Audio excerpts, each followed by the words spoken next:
Power loss on Mercedes turbo diesel engines.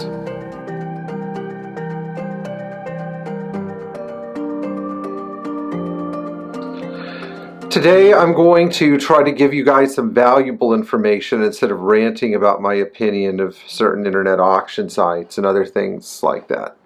And the topic we're going to focus in on today is diagnosing and rectifying power loss on the Mercedes turbo diesel engine families known as the 617, the 603, and the 602, because they all have similar things that can cause power loss. Although on the 603 and 602 engines, some of these items are a little more difficult to troubleshoot. If you're not familiar with the engine bay of your OM617 turbo diesel engine, then you may want to get the 617 turbo diesel engine manual that Mercedes publishes that will familiarize you with a lot of these components.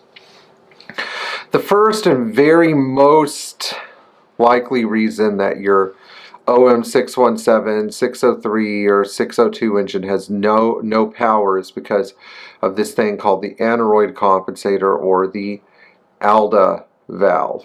And the Anoid compensator is there to mitigate the amount of fuel that the engine gets after the turbocharger starts making boost, and actually reduce the amount of fuel to a level that the engine needs but is not excessive. This Anoid compensator has a black cap on top if it's never been adjusted, and if it has been adjusted, it's going to have a 6 millimeter stud with a lock nut, and if you breach the little protective cap, you have to strip the little metal cover on the cap off all the way, and then unlock the nut, and then back the screw out about 1.5 turns to 2 turns. What this does is it richens up the base mixture of the pump, so it will dump a bunch of fuel in the cylinder, so the engine will make really hot exhaust. And the heat energy from the exhaust will get the turbo moving, and then you'll instantly have more power. But turbos need heat and fuel to actually function. They don't function very well if there's not enough heat and not enough exhaust to move them. And by doing that, you're creating more combustion in the bottom end. Now, sometimes people will mistake the issues with their ALDA, which, by the way, is on the back of the pump, for issues that need to be treated more completely and thoroughly. And I find that one of these is the combination of a stuck open EGR and an intake manifold that is plugged up with carbon. The stuck open EGR is a rare issue, but the carbon logged intake is a very common issue on OM617, 603, and 602 engines. On the 602 and 603, it's very easy to remove the intake, not that easy to clean it out. On the 617, because you have a reverse flow head and you have the turbocharger sort of pinning the intake and the exhaust of the motor, cleaning the intake out is quite an ordeal, and it's a horrible ordeal. I don't like it very much, but you gotta do it, gotta get it done. So what we find on OM602 and 603 engines is that so much of the sludge builds up that the engine gets kind of noisy. It doesn't get the fuel economy or the power it's supposed to, because airflow through the intake is inhibited, and also it starts sucking in this sooty, nasty residue, and the intake valves don't seal as well, and the engine doesn't run as smoothly or quietly.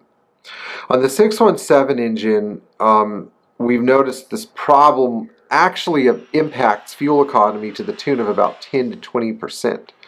And that's the 617 especially. So pulling the intake off, even though it's a lot of work, and cleaning out the carbon, should give you a fuel economy increase from like 22, 23 miles per gallon to 25, 26 miles per gallon. But this job very rarely gets done. Almost nobody does it. Many of these engines will go their entire lives without getting the intake pulled and cleaned. So I would strongly recommend it. Now, here are some other things that can cause power loss in these engines. I find that if your fuel tank strainer is plugged, or your little inline fuel filter is blocked, you won't have very good power But on the 602 and 603 engines, there's another fuel filter issue, and this can affect the 617, but not as much. There's a high RPM power loss issue sometimes with Mercedes fuel filter housings where they fall flat on their face between 75 and 80 miles an hour, especially if you have a 603 engine. This happened to me on several 603 engines. I never understood why, but the problem took me hours and hours and hours to diagnose and resolve on a 300 SDL one day. And when I finally figured out what it was, I applied the knowledge to every other 603 that fell flat on its face. Even if the fuel filters were brand new, the car was still falling flat on its face. And it's because somehow air was getting into the housing and into the injection pump. The easiest solution, buy a brand new fuel filter housing. They're under $100. They're a 601 part, so they're pretty cheap. And it seems like some of these 603 engines had casting flaws in their fuel filter housings, that because the fuel volume that was necessitated by these giant turbo diesel engines for some reason would bring out the worst of the fuel filter housing. Now, while this isn't everything, there's a fourth one that I find that's really important. Throttle linkage, you know, on the 617 engine cars, minus the 300 SDs, whether it's a 116 or 126.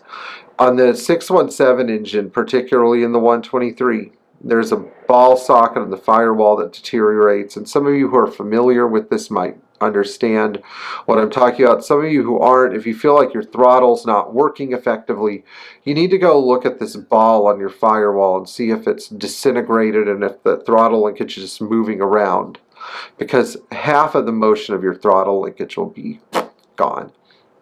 There are a number of companies that make the giant nylon ball. I personally have bought them from a supplier on Etsy that seemed to make the closest thing to Mercedes, but I never understood why Mercedes discontinued this bushing and why they didn't just make the individual part. But those are four pretty good ideas you can have. And of course, this is given that you've adjusted your valves and you don't have any algae in your tank and you don't have a dragging brake caliper. So, and nobody's pulled your injection pump off and messed with your pump timing, among other things. But always look for stuck open EGRs, for carbon deposits in the intake, for an ALDA that's never been touched. And if you enjoyed this video, please like, share, and subscribe, and tap the bell for notifications.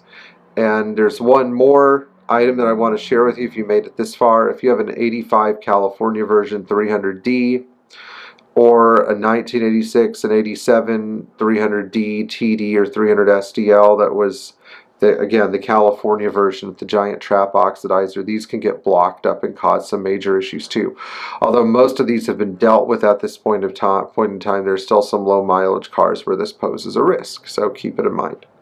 Alright guys, we'll see you in the next video. Enjoy your classic Mercedes.